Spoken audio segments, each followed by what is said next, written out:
Hey, what's up, y'all? Welcome back to the Dividend Nomad channel. Today, I want to share with y'all about my portfolio, how it's been performing since the market has been sliding backward. And I'm also going to share with y'all some new positions that I just started, as well as what I sold, and just basically how everything's going right now under the current market conditions. So let me open up my phone here, and I'll take y'all inside here and let y'all see what's going on. So let me open this up. Let me record it for you. Okay, now I'm going to go in here to my taxable brokerage account. We're not going to talk about my IRA today. So here we are. We're going to refresh it. Okay, so here we are in the account. Now, first of all, let's talk about the positions that are up, and then we'll talk about the ones that are down, and then we'll talk about the new positions. So first of all, at the very top here, you can see QQQY, IWMY, and JEPY. These three Defiance funds. And if you look down here just a little bit more, we have CLIP.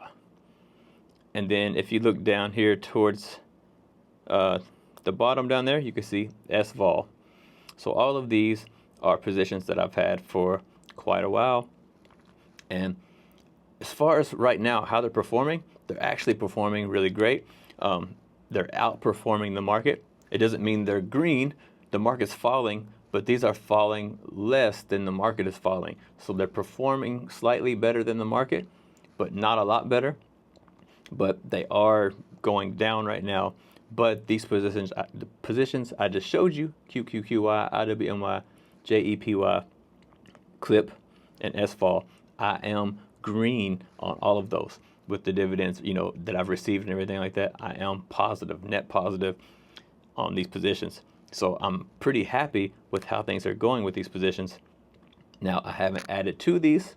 Okay, I haven't added to these at all on this dip because I'm trying to get some money into some other positions, and we're going to talk about those positions right now. So if you look down here, this one, SPYT, I haven't received a dividend from SPYT yet, and I just started this position recently. If we opened up here, you can see I've purchased 30 shares, and my average cost is $19.59, and it makes up 3% of my portfolio. It says I'm down $11, but that's not a big deal because once I start getting dividends from this, I believe this is going to be a good one.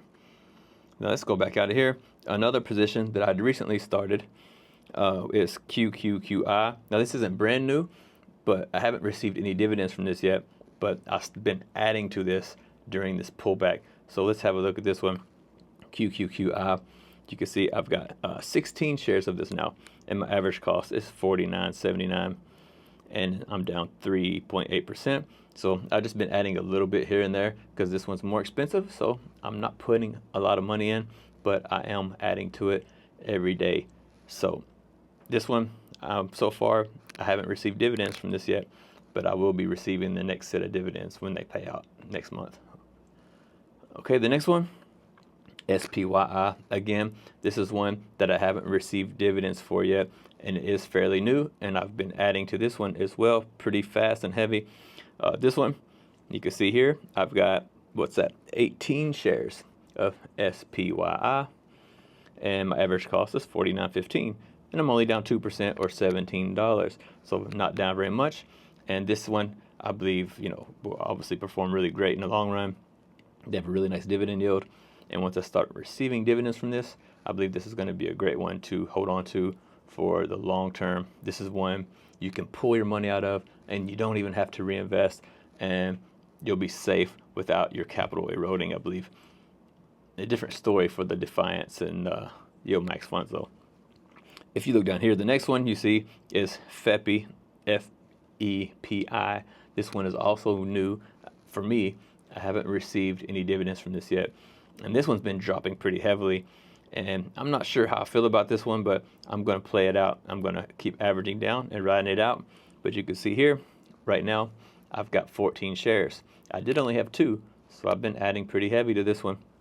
My average cost was $53.96, and I'm only down 3.5%, so not a big deal. And this one's paying like over $1 per share in dividends, so I believe I'm going to get, make some money on this one really soon. And as long as the market don't keep dropping too crazy, then I'll be good to go. But if it keeps falling, I'm going to keep adding to this one because I do believe this is going to be a great one. And I'll let y'all know what kind of dividends I receive when I get them. The next one, you can see, okay, SVOL, I went over that already. I'm positive on this one. This one's been doing great. No complaints on SVOL. SVOL's been a really great investment for me. The next one you see is the one that's, I just do not like this one, this TSLY. This thing has been nothing but a dumpster fire. This one, I initially got in way back before the stock split, like around September or October of last year. And but I didn't go in all in. I went in, a little bit at a time, and I averaged down, and it kept going down, I kept averaging down. Stock split. The stock split put my cost up really high. My cost was like $11, and it put my costs up. Let me see. The stock split put me up to $22.13, and I haven't added to this position ever since. And I'm not going to add to this position because it just keeps dropping and dropping and dropping. It was like at 20, dropped down here where it's at now, dropped down to like 9, split back to like 23 or something, 24, and then here we are down here at 13 again. So I will not be adding to this. And this one, even with the dividends received, I am still red on this one. This one hasn't made me any money yet. But, they say cut your losses quickly or cut your losses and move on. But for me, I don't have to have this money right now. And because the dividend is so high, I will get 100% of this money back. It's just a waiting game. Because, the dividend on this is so high. It's like right now, it's like over 70% or 80% dividend. So, as long as I don't add to this position and I just wait patiently, within the next year and a half, I will get 100% of my money back. But that being said, I will not be adding to this, and this is not on drip or anything like that. I'm just taking the dividends and using them for purchasing other stocks. Okay, so now that one's out of the way. The next one you see is YMAX. And YMAX, I only had 2 of these before, last time I showed y'all, and it finally came down. I was wanting it to come down because I actually wanted to buy more of this, and it did come down, and I picked some up. So let me show you what I got. YMAX, I went from 2 shares to 30 shares. So not too bad, 30 shares now. I'm just slightly down, less than 1%. So my average cost is good compared to the cost of this. And I think this is going to do really good for me. I like the diversification in this fund. That's why I like this one. So I'm going to keep adding to this if I can. But overall, I'm happy with the performance.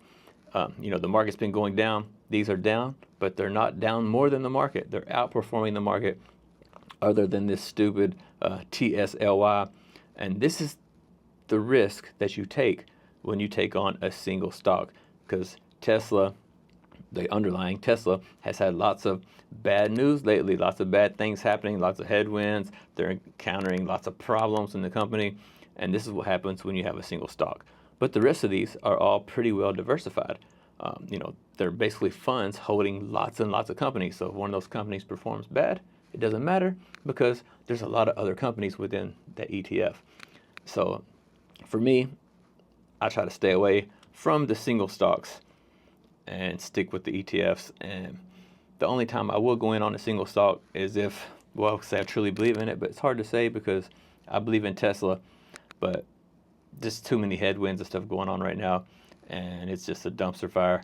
So I'm not sure how I feel about that one. But like I said, hold on to it, get your money back. But other than that, I'm happy with the performance of the portfolio. I've added the new positions. I'm looking forward to seeing what's going to happen with those.